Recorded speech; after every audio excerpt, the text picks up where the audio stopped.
আসসালামু আলাইকুম। ওপেন টেকে আপনাকে স্বাগতম। আজ থেকে শুরু করছি একদম নতুনদের জন্য হাতে কলমে এবং সম্পূর্ণ বিনামূল্যে মাইক্রোসফট এক্সেল। এমএস এক্সেল একটি শক্তিশালী স্প্রেডশিট সফটওয়্যার যা ডেটা ম্যানেজমেন্ট, গণনা, বিশ্লেষণ এবং ভিজুয়ালাইজেশন এর জন্য ব্যাপকভাবে ব্যবহৃত হয়। এখানে এক্সেলের একটি পূর্ণাঙ্গ কোর্স দেওয়া হচ্ছে যা আপনাকে এক্সেল ব্যবহার শিখতে সাহায্য করবে। এই কোর্সটি নতুনদের জন্য খুবই উপযোগী। বর্তমান ডিজিটাল যুগে নিজেকে অন্যদের থেকে এগিয়ে রাখতে স্কিল ডেভেলপমেন্ট করার কোনো বিকল্প নেই। কোর্সটি কয়েকটি পর্বে সাজিয়েছি যাতে মাইক্রোসফট এক্সেলে প্রত্যেকটি খুঁটিনাটি বিষয় আপনাকে খুবই সহজে বোঝাতে পারে।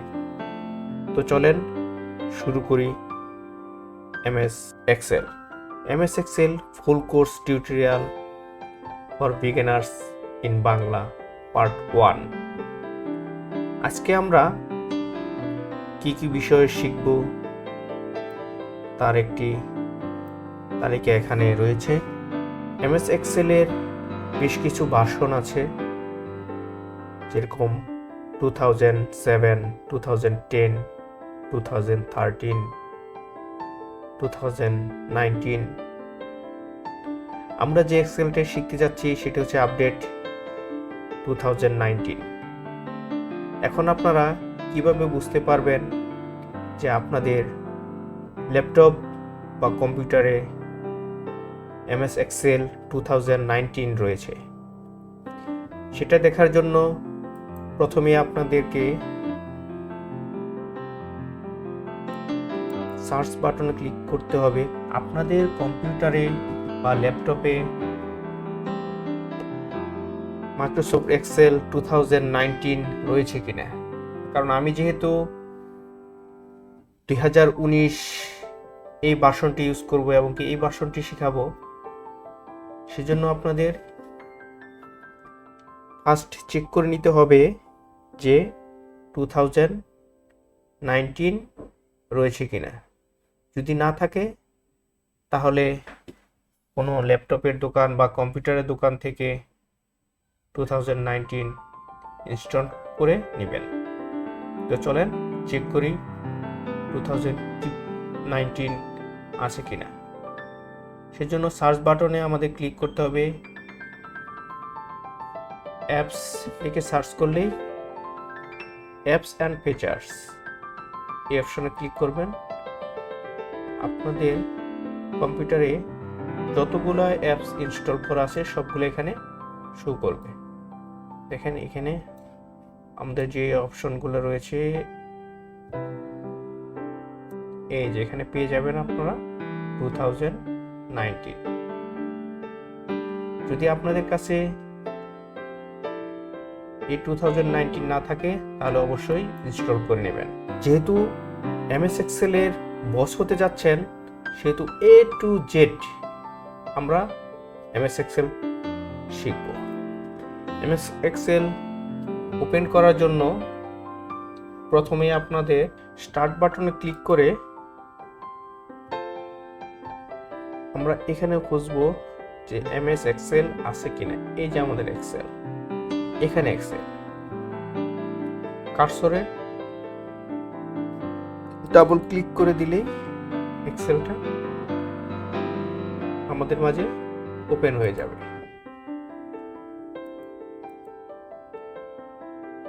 ঠিক আছে, এভাবে আমরা এক্সেল ওপেন করতে পারি। আবার স্টার্ট বাটন ক্লিক করলাম, এখানে এক্সেল আছে, এখানে ডাবল ক্লিক করলেও আমাদের এক্সেল ওপেন হয়ে যাবে। আরেকটা অপশন রয়েছে, সার্চ বাটনে লিখলাম EXCEL এক্সেল, এখানেও আমাদের এক্সেল চলে আসলো। আরেকটা অপশন রয়েছে ডিসপ্লের মধ্যে নিউ ক্লিক করে এই যে এখানে চলে আসবে মাইক্রোসফট এক্সেল, নিচের দিকে ওয়ার্কশিট, মাইক্রোসফট এক্সেল ওয়ার্কশিট। এখানে ক্লিক করলেও আমরা এক্সেল পেয়ে যাব। দেখেন এক্সেল নামে আমাদের একটা ফোল্ডার ওপেন হয়েছে। এখানে যদি আমরা ডাবল ক্লিক করি তাহলে এক্সেল আমরা পেয়ে যাব। তো আমরা কিভাবে শুরু করব সেটা আমরা জানতে পারলাম যে একটা এক্সেল বা এক্সেল স্প্রেডশিট আমরা যখন তৈরি করব এভাবে আমরা ওপেন করব। তো আমরা একটা এক্সেল ওপেন করি, স্টার্ট এক্সেল। এক্সেল ওপেন করার পর আমরা এরকম একটা বক্স দেখতে পাবো। এখানে এটা আছে মিনিমাইজ, আমরা এটা মিনিমাইজ করতে পারবো, এখানে চলে আসবে। আবার এখানে যদি আমরা ক্লিক করি তাহলে আবার এটা ম্যাক্সিমাইজ হয়ে যাবে। এটাতে আমরা ক্লোজ করতে পারবো, এটাতে রিস্টোর ডাউন করতে পারবো। রিস্টোর ডাউন মানে একটু ছোট করা বা মিডিয়াম সাইজের করা। আবার যদি এখানে আমরা ম্যাক্সিমাইজ করি তাহলে এটা আবার পুনরায় বড় হয়ে যাবে। এক্সেলের ব্ল্যাঙ্ক অ্যান্ড ওয়ার্কবুক অংশতে যদি আমি ডাবল ক্লিক করে দিই তাহলে কাজ করার জন্য আমার একটা স্প্রেডশিট রেডি হয়ে যাবে। এটা হচ্ছে আমাদের ওয়ার্ক এরিয়া। এই যে গ্রিন অংশটুকু দেখতে পাচ্ছেন, এগুলো রয়েছে, এগুলো হচ্ছে প্রত্যেকটা ট্যাব। এই ট্যাবের সাথে যে অংশগুলো, এই যে অংশগুলো দেখতে পাচ্ছেন এগুলো হচ্ছে ribbon, home ribbon, insert ribbon, এগুলো পেজ লেআউট রিবন, এগুলো প্রত্যেকটার আলাদা আলাদা কাজ রয়েছে। যেহেতু এমএস এক্সেল একটি বৃহৎ পরিসরের একটি সফটওয়্যার, এখানে অনেক কাজ রয়েছে, সেগুলো আমি A to Z শেখানোর চেষ্টা করব।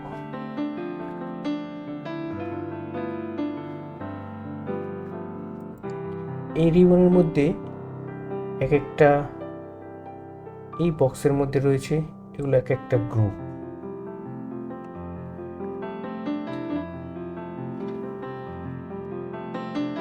এই যে ফ্রন্ট গ্রুপ,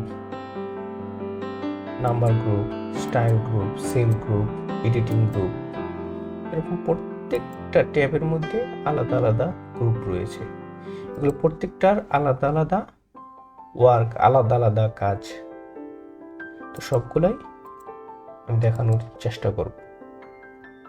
এই ওয়ার্ক এরিয়ার মধ্যে প্রত্যেকটা বক্স এক একটা সেল, এগুলো প্রত্যেকটাকে আমরা সেল বলি।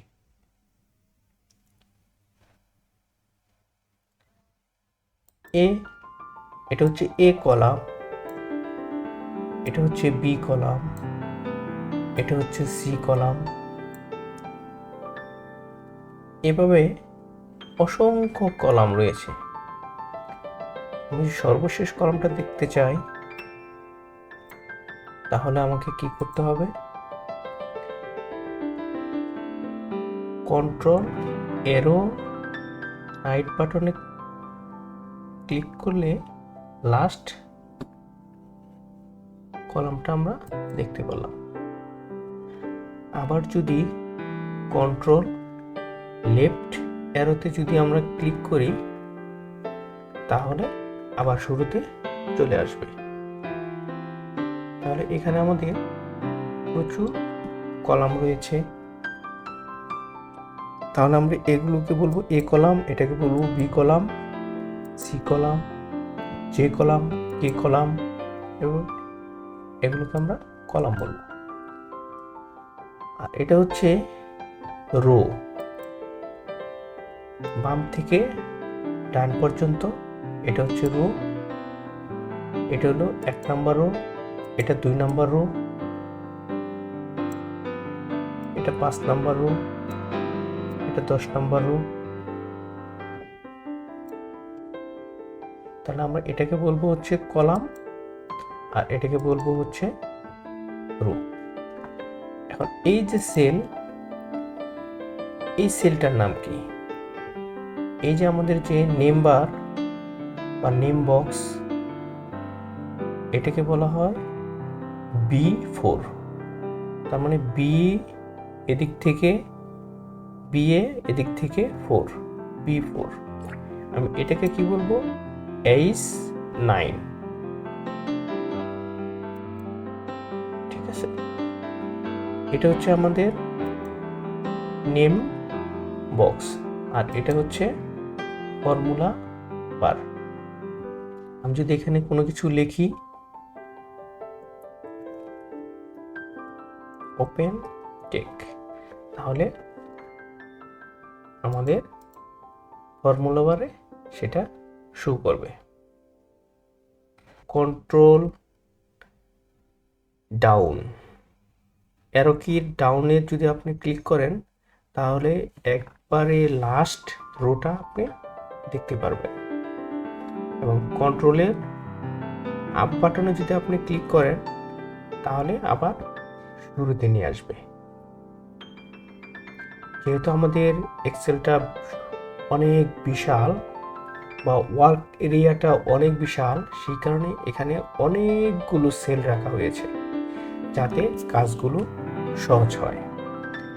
যে কোনো সেলে কার্সর রেখে যদি আমি রাইট অ্যারোতে ক্লিক করি তাহলে কার্সরটা রাইটের দিকে যেতে থাকবে। যদি লেফট অ্যারোতে ক্লিক করি লেফটের দিকে যেতে থাকবে। যদি আপ ক্লিক করি আপের দিকে যাবে। যদি অ্যারো বাটনের ডাউনে ক্লিক করতে থাকি তাহলে কার্সরটা ডাউন দিকে বা নিচের দিকে যাইতে থাকবে। এখন আমি যদি দ্রুত নিতে চাই তাহলে কিভাবে নেব? যদি আমি নিচের দিকে দ্রুত নিতে চাই তাহলে কিভাবে নেব? আমাদের রাইট সাইডে এখানে রয়েছে একটা স্ক্রল বার, এটাকে বলা হয় ভার্টিক্যাল স্ক্রল বার, মানে এটা উপরের দিকে যাবে এবং নিচের দিকে আসবে। এটাকে যদি কার্সর দিয়ে ক্লিক করে যদি আমি নিচের দিকে নামাতে থাকি এটা আস্তে আস্তে নিচের দিকে নামতে থাকবে। আবার যদি উপরের দিকে উঠাতে থাকি তাহলে উপরের দিকে আস্তে আস্তে উঠতে থাকবে। আমি যদি নিচের এই অ্যারো বাটনে দেখেন যদি ক্লিক করি, দেখেন এখানে যদি আস্তে আস্তে ক্লিক করতে থাকি নিচের দিকে নামবে। আবার এখানে ক্লিক করতে থাকি স্ক্রল বারটা উপরের দিকে উঠতে থাকবে। অথবা আমি যদি এখানে থাকি, যদি মাউসের স্ক্রলটা উপরের দিকে ঘোরাতে থাকি তাহলে উপরের দিকে উঠতে থাকবে, আর নিচের দিকে ঘোরাতে থাকি তাহলে নিচের দিকে নামতে থাকবে। এটা হচ্ছে ভার্টিক্যাল স্ক্রল। আর এই যে নিচের দিকে যেটা রয়েছে এটা হচ্ছে হরিজন্টাল স্ক্রল বার। এটা যদি বামের থেকে যদি আমি ডাইনে নিতে থাকি, এই যে যদি বামে থেকে ডাইনে নেই বা ডাইনে থেকে বামে নেই তাহলে এদিকে যাইতে থাকবে, যত দূর আছে আসতে থাকবে। আবার এদিকে নেই, এদিকে যাবে, আবার এদিকে নেই, বামে নিলে আস্তে আস্তে কমতে থাকবে, ABCD পর্যন্ত চলবে, টানে নিলে ZX একবারে লাস্ট পর্যন্ত চলে যাবে। এই সেলগুলো যদি ছোট দেখা যায়, আপনি যদি চান যে না এগুলো আমি একটু বড় করে দেখব, তাহলে এই যে কম্পিউটার ডিসপ্লে নিচের অংশে দেখেন প্লাস চিহ্ন রয়েছে, এখানে আপনি প্লাসে যদি চাপতে থাকেন দেখেন আপনি এগুলো বড় হচ্ছে। আবার মাইনাসে ক্লিক করতে থাকেন, এগুলো আস্তে আস্তে সেলগুলো ছোট হতে থাকবে। আমরা চাইবো সবসময় 100-এ রাখতে, এটা স্ট্যান্ডার্ড। এখন আমি একটা ফাইল রেডি করলাম, কিন্তু এই ফাইলটা আমার সেভ করতে হবে বা সংরক্ষণ করে রাখতে হবে। এর জন্য আমাদের কি করতে হবে, ফাইলে যাব, সেভ, এখানে আমরা ক্লিক করব সেভ। আমি ফাইলটা কোথায় সেভ করতে চাই, আমার পিসিতে নাকি আমার ডেস্কটপে নাকি নির্দিষ্ট কোনো একটা ফোল্ডার রয়েছে সেখানে। আমি যদি পিসিতে যাই বা ডেস্কটপে সেভ করি, তাহলে ডেস্কটপ সিলেক্ট করব, সিলেক্ট করে ডেস্কটপ লিখলাম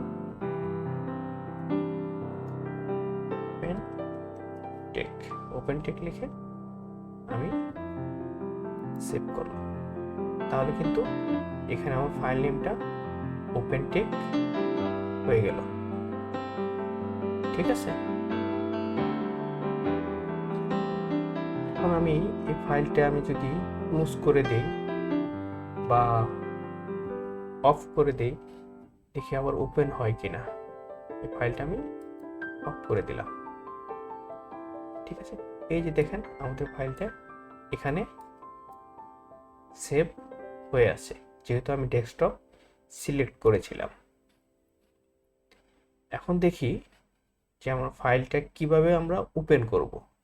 আমরা কয়েকটা ভাগে এটাকে ওপেন করতে পারি। এখানে যদি আমি ডাবল ক্লিক করে দিই, তাহলেও ফাইলটা ওপেন হয়ে যাবে। অথবা আমি স্টার্ট বাটনে গেলাম, এক্সেলেও ক্লিক করলাম, এই যে ওপেন বাটন আছে এখানে গিয়ে ওপেন টেক, এখান থেকে এখানে যদি আমরা ডাবল ক্লিক করি তাহলেও ফাইলটা ওপেন হয়ে যাবে।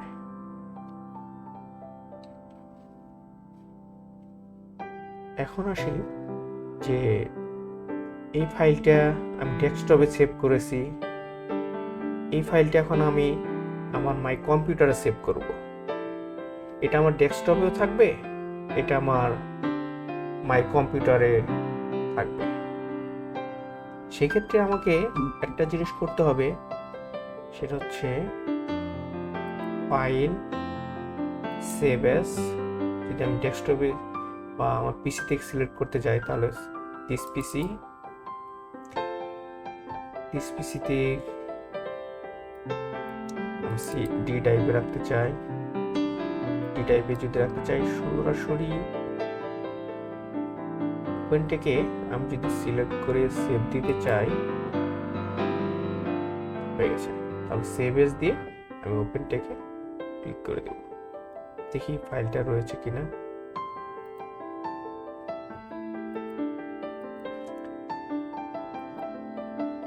মাই কম্পিউটারে চলে যাই, এই যে দিস পিসি ডি টাইপে রাখছিলাম, এই যে ওপেন টেক চলে আসছে। এখানে যদি ক্লিক করি তাহলে ফাইলটা ঠিকই ওপেন হবে। তো আজকের ভিডিও এই পর্যন্তই।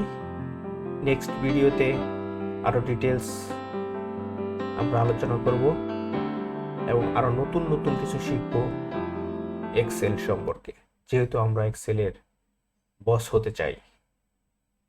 তো ভালো থাকেন, শুভেচ্ছা, আসসালামু আলাইকুম।